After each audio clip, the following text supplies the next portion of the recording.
So hi and welcome everyone. Thank you for joining us live or maybe watching the replay. My name is Karina Lade and I'm an intuitive business mentor for creative and intuitive entrepreneurs all over the world. I'm Swedish, I live in France. I work mainly in English and in French. And one of my favorite things is to really help women in business to connect with who they are, to remember who they are, and why they are here so that they can share their gifts fully with the world, because we're waiting for that. And and so I also wanted to introduce my dear friend, Lara Waldman. Some of you have already seen her before because we've been friends for a long time now. And I would love for you to share a bit about who you are and what you do, Lara. Well, I'd be delighted to. So I'm Lara Waldman, also known as the Abundance Activator. I'm author of the book Money Manifestation Mastery, and I work with big-hearted, powerful, visionary entrepreneurs and business owners, path makers, way showers of whole new ways of doing things through business and finance. And yeah, it's a pleasure to be here. I'm very excited for our conversation today. Yay, me too. And so it's so interesting because as we were hopping on this call, I was going through some stuff because I'm seriously up-leveling in my business right now, as we do, right? It feels like it never really ends. And so it's really funny because Lara was holding space for me and did like an amazing clearing and activation so that I can tap into my next level, which is kind of funny because that's like what we're talking about today.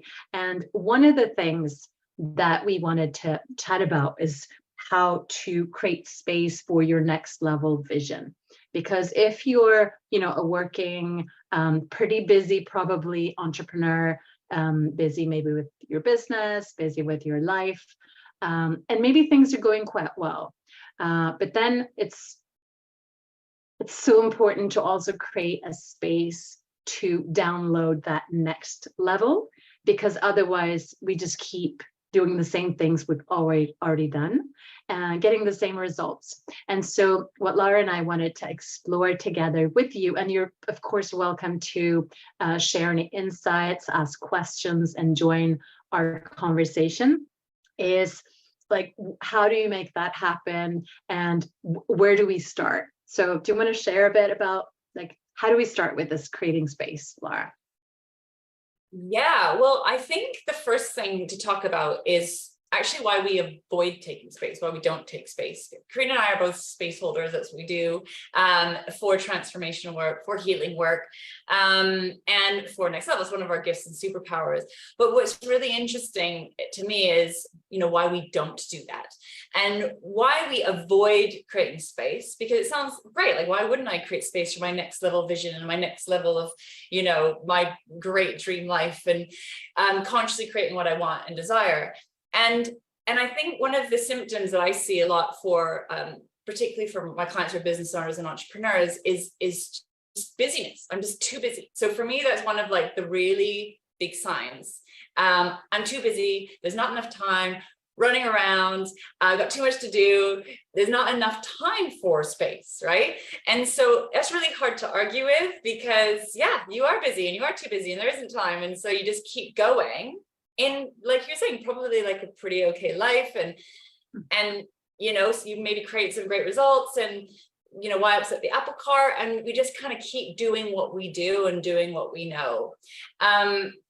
And yet what I'm really always interested in is in the shadow and the unconscious, and what we can't see with that. I'm too busy, right?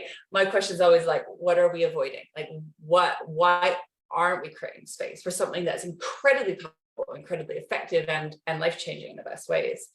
So that's what I'd like to touch on first, is kind of like the signs and the symptoms that stop us from creating that space, because we all crave it, right? We crave space, we crave time, we crave relaxation, we crave just to have some breathing room. And yet it's a bit of a little slippery snake of unconscious avoidance usually. What about you, Karina? What do you notice around some of the reasons why people don't take space? Well, to me, I feel like there are like two things that I see a lot coming up. One is that when we actually stop is usually when that like big ass vision shows up, and it's really big and it's really powerful, and then we get a bit freaked out because like, who am I to do this, or how I'm going to make this happen? So it's like I guess our own power in a sense, in the form of a vision or the next level in our business. And then I also see when we stop and connect in and there's stillness, we also get to experience all of the uncomfortable, painful emotions and things that we either haven't processed yet, or things we've been avoiding, or like another layer of something, which is like, they kind of go hand in hand, don't they? Because when we feel the pain and then we release it, we create space so that we can bring in that new vision. But that's like a whole thing. And I feel like as long as we stay busy and we don't stop, we're not going to notice that much, right? Definitely, absolutely. And I 100% agree, except, some of those signs and symptoms of not stopping, right? Staying in the busy. There's a cost basically of not taking space. There is a cost, even though, and I find one of them is like getting exhausted, feeling frazzled, like emotional imbalance, irritability, frustration, feeling really stuck, burnt out, maybe kind of health problems, relationship issues, like affects intimacy, it affects connection, it affects like the things that we actually really long for. So it's sort of like this idea that I don't have time, or there's, is also, for me, we need to go a little bit deeper. And this is what the gift of space is and why it's so important, because there's so much running us that we don't realize. And hey, you and I, we live and breathe this work, right? And I totally get resistance and avoidance, because underneath there, are usually feelings we don't want to feel. Maybe they're uncomfortable feelings, or there's things we don't want to look at. And it feels too hard and difficult, but actually what's ready and waiting is something so beautiful. Like you're saying, that next level of vision, I think our brain gets really stressed because it's like, when it's like, we don't know what that is. And like I said, it can be overwhelming, but also equally, I think it's what happens through change when there's like the unknown. And it can be deeply stressful, because even though we might say like, oh my God, this vision is what I want. Like it's the next level of my business, or the next level of my finances, or the next level of, lifestyle, health, relationships, whatever. It does mean change, and it means letting go. And it means sort of letting go of things that probably aren't actually working, but they're a comfort zone, aren't they? They're what we know. And that can be deeply stressful. And I find personally that letting go is like a grieving. I have to sometimes go into feeling sadness. And it to me, it feels like a death process of being willing to have the space to let go, right? To allow that next level to come in. So it's totally natural and normal to want to avoid it and busy. But I find that there is like a long-term cost to not taking space. And there's a lot to gain, right? From. Yes. And I feel like it's unavoidable, because even if we try to push it away, I feel like things, like you said, we start to feel unwell, things aren't working. Usually there's going to be something that's going to make us have to go where we don't want to go, but where the treasure is that we really want. And I feel like you said dying, I feel like it's like a part of me who I have been up until then. She's dying, and everything that's connected to that life is like dying too. And sometimes it's like letting go of friends or people who have supported us, or partners. Like usually there's, big change coming too. But then what's amazing is that we're also on one level really ready for the next thing, and it's actually what we really desire. And then we also get, like, when we step into that, we also receive all the benefits from that. But it's like letting go before you get to the next step, right? So it's like trusting that if I let go now and I create space, something new and better for me is going to show up. And I feel like no matter how many times we've done this, it's still freaking scary and painful, and like, oh, I can't believe I have to do this again, right?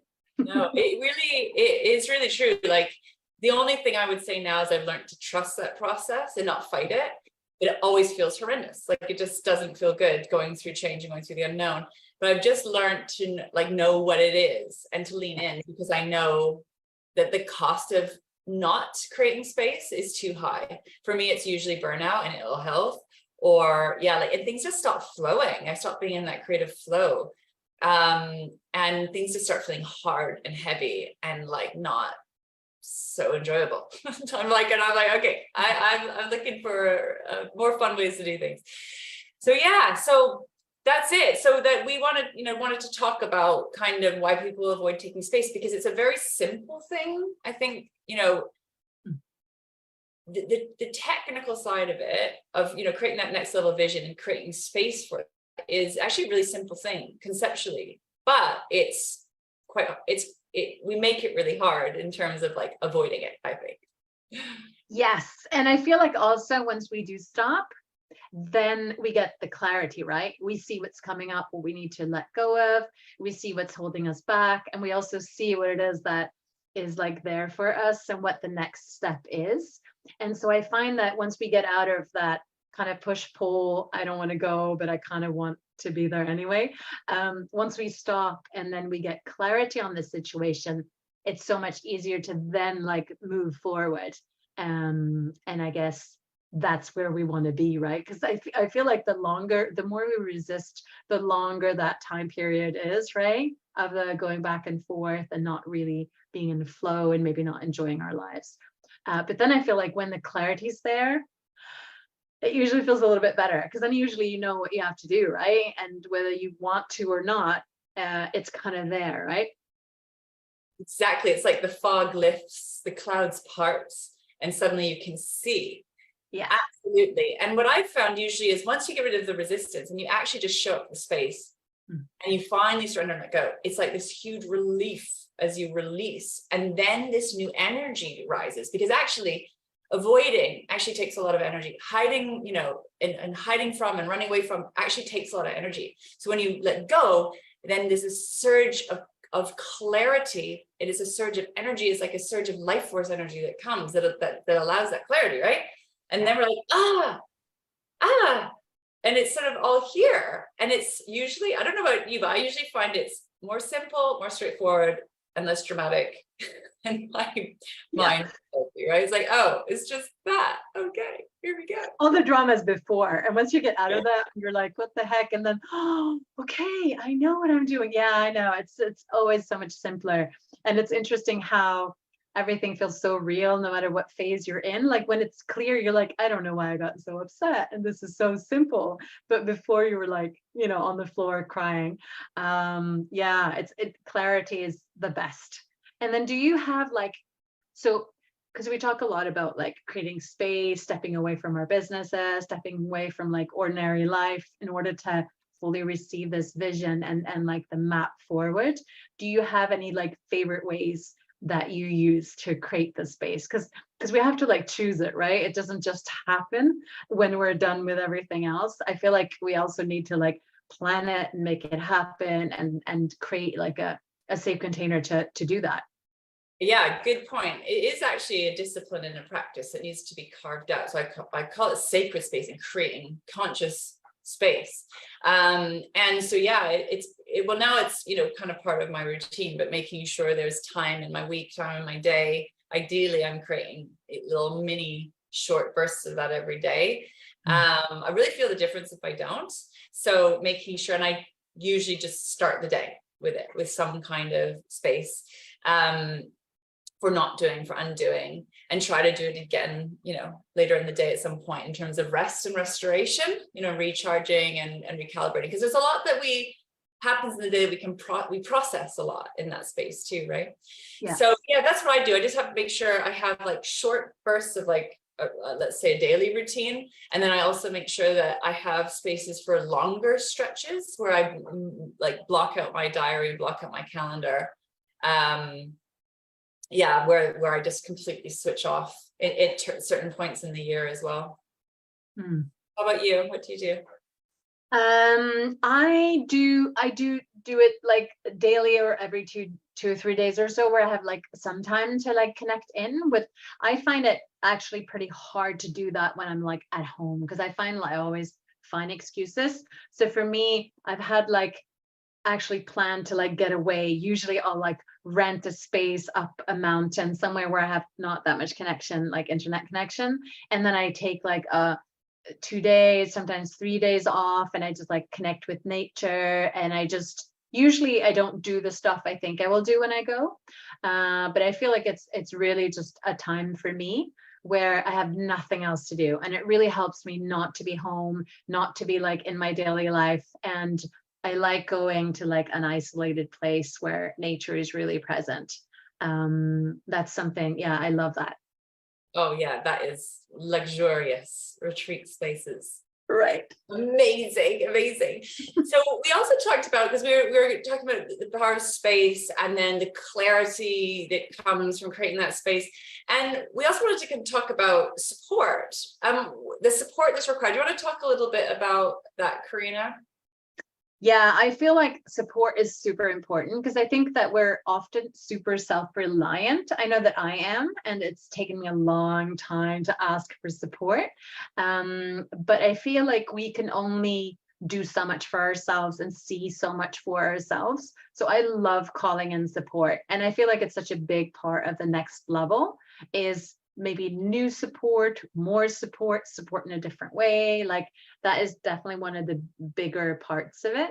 And so I love having support, having someone hold space for me, either being in a group or one-on-one with someone. I really like when actually all I have to do is like just drop into a space that is really safe and loving. And all I have to do is like focus on myself and do my thing, because I hold space so much for other people, that I tend to do it just all the time in many different ways. So that's what I like the most, to have someone like hold space for me.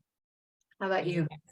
Yeah, I mean, kind of similar. Like I would say, I used to be a lone wolf and really struggle to trust people, and highly sensitive, and like I like to say highly sensitive, highly traumatized, and learned to really like shut off from people, and it became super self-reliant, super independent. I can do it by myself, like, and I've really learned. I say, support is a superpower, and it's a superpower that was a skill I had to learn to develop to feel safe, to allow myself to be held and supported. And that also came through for me through clarity of vision. Like my inner guidance told me, like, you need to be held and supported. You cannot do this by yourself. And I was like, what? I can't do it by myself. And I used to think it was a weakness. I used to think that it was weak if I needed support. And so I had a lot of crisscross wires around that. So again, high level, high achieving, powerful, successful, business owners and entrepreneurs or people in the world, like, we all need support, right? We all have these parts that it's really important to be held, to be looked after, so that you can relax, release, and drop in and allow that clarity of vision. If you're holding everything up all the time, right? Actually, you're in survival mode. You're in just kind of like holding it all together. So you actually have to be held and supported to be able to let go. And that can look in lots of different ways. So for me, it's about making sure I have like regular sort of that one-to-one holding, like body work or energy work, and then also making sure I have this level of connection, like, so I create as my friend, and also going into like retreat spaces and places with networks of people who are doing this work, for me is like golden, where you have that sense of support through connection and network and community, as well as being facilitated and held professionally. And then it's like, wow, then really powerful things can happen. Yeah, and I was so interesting because I was actually thinking of when I went to your retreat and your event in London in January.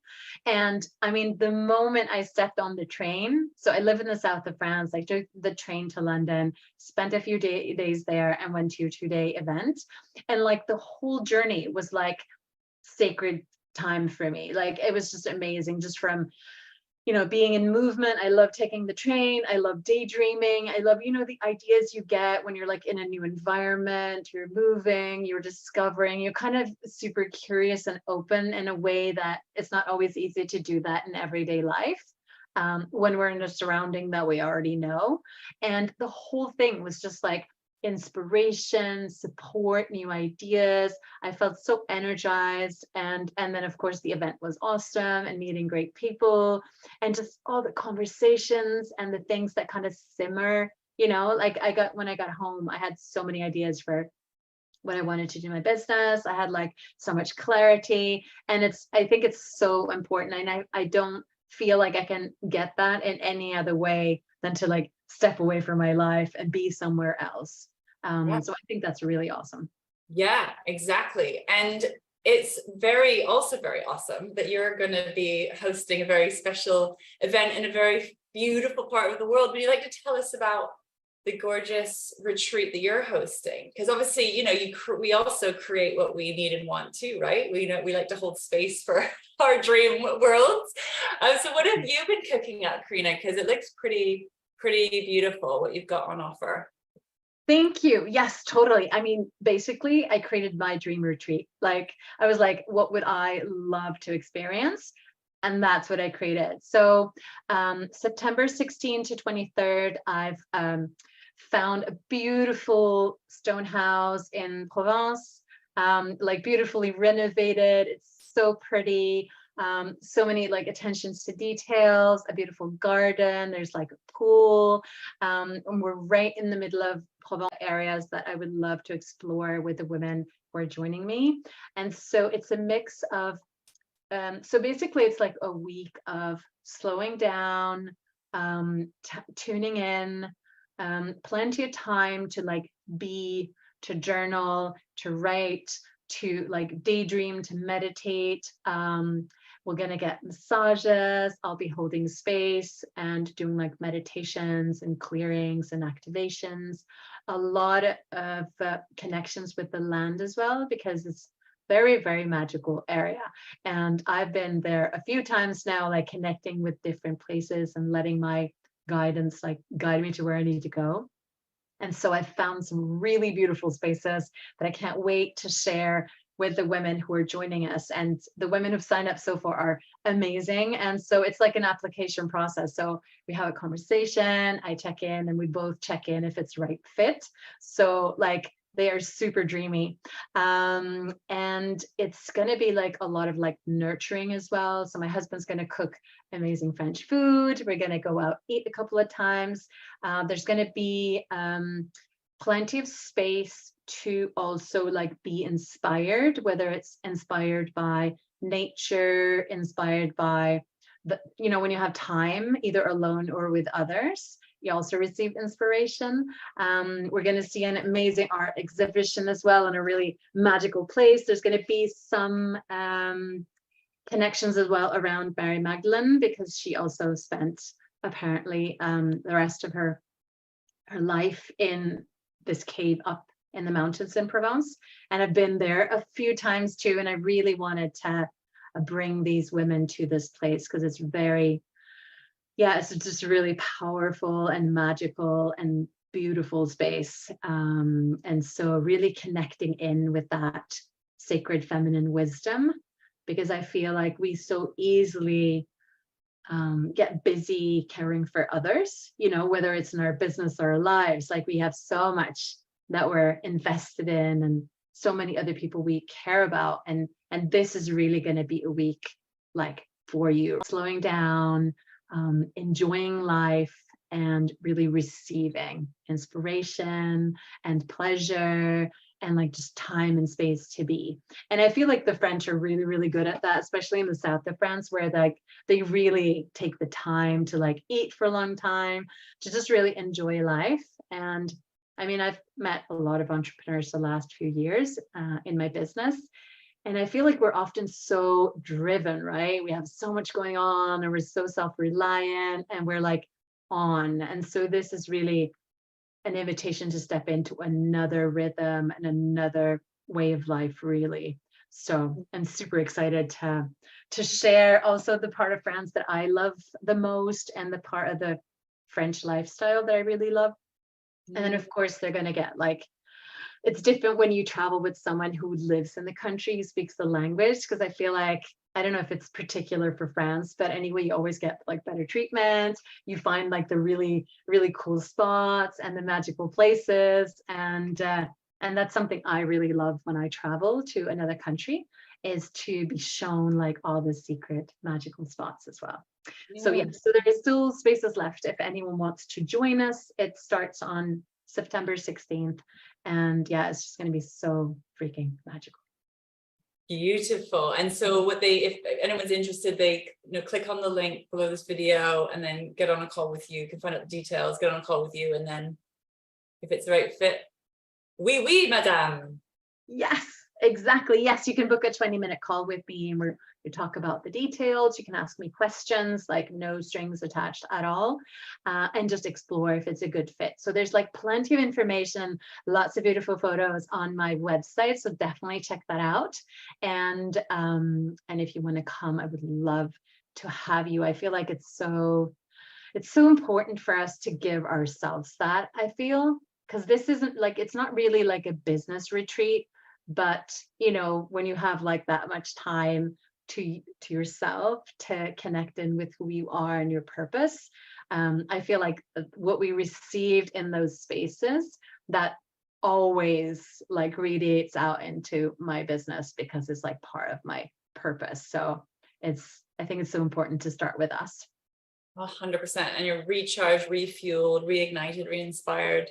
And that feeds all areas of life, doesn't it? It's business, finance, but all areas, health, relationships, invaluable. And how beautiful and luxurious. And so I highly recommend. Karina holds beautiful space and in a beautiful place. I wish I could be there too. Yeah. We'll do it next time. We'll do it next year. Yeah. Yes, beautiful. So yeah, don't wait. Book a call with Karina and very special space. Oh, thank you so much, Lara. And thank you so much to everyone listening. If you're watching the replay, please leave comments, ask questions, share your insights. And thank you so much, Lara, for taking time out in your day to chat with me and to share all the wonderful wisdom that you have as well over the years as a soulful entrepreneur. Thank you so much to everyone, and have a beautiful rest of your day.